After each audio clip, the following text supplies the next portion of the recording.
There's a war happening in your mind, and you're winning it. That's the problem, because no one can see it. You walk into a room. Everyone else sees faces.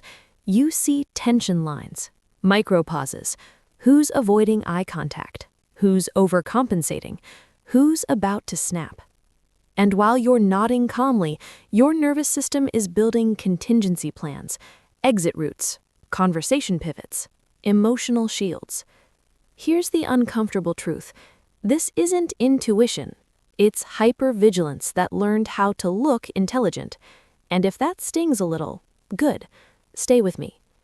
Most people think your scanning ability is a gift. They admire how perceptive you are, how emotionally intelligent. But they don't understand the cost because they aren't running diagnostics 24/7. You don't choose to analyze the room. Your body does. It learned somewhere along the way that safety depends on anticipation. So now, before you relax, you calculate. Before you trust, you predict. Before you speak, you simulate outcomes. And here's the tension we're holding. If you're so good at reading people, why are you so tired of them? Let's go deeper. Your nervous system doesn't just read emotions, it absorbs responsibility for them. You notice someone's stress. You adjust your tone. You sense conflict brewing. You soften your edges. You feel disappointment across the table. You over-explain to prevent it. This isn't kindness, it's preemptive stabilization. You became the regulator in rooms that felt unstable, the calm one, the wise one, the old soul. But what no one saw was the background load, because while they were reacting, you were preventing. Prevention is invisible, and invisibility becomes identity. Here's where it turns. You got so good at managing environments that you forgot to check whether they were yours to manage. You don't just read energy, you take it in, you metabolize it, you carry it home. Then at night, your brain replays everything, not dramatically, quietly, like unfinished code still running.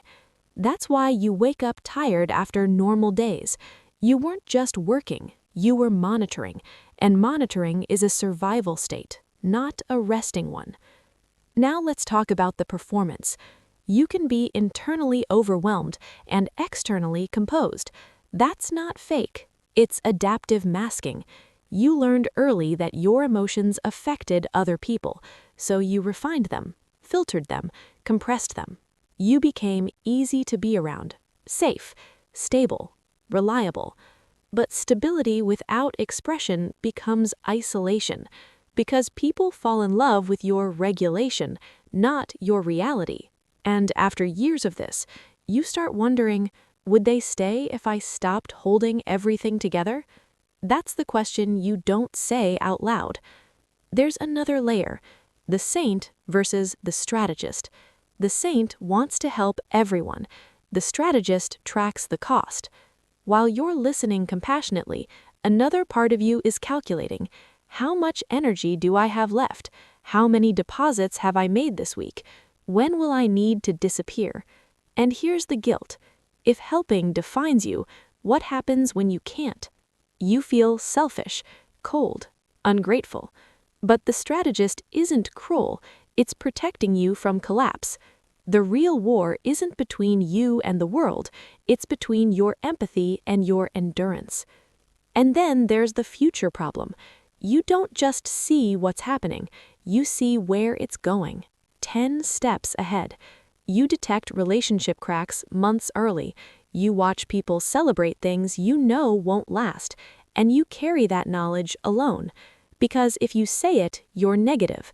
If you don't, you feel complicit.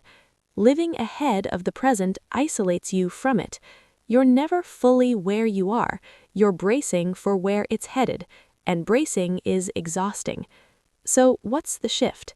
Not stop caring, not turn off your intuition. That's impossible. The shift is this. Move from automatic scanning to chosen attention. Right now, your nervous system scans first and relaxes later. Reverse it.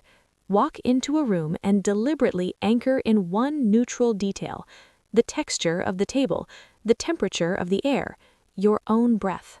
Signal safety to yourself before evaluating others. You don't need to earn safety by anticipating danger. That belief is outdated. And here's the resolution to the tension we opened with. You're tired of people not because you dislike them. You're tired because you've been unconsciously managing them. Connection doesn't require management. It requires presence. Presence means sometimes letting the room wobble, letting someone misunderstand you, letting silence sit without fixing it. The war in your mind ends the moment you realize you are allowed to exist without stabilizing everyone else. And if that idea feels slightly dangerous, it might be the first safe thing you've heard all day.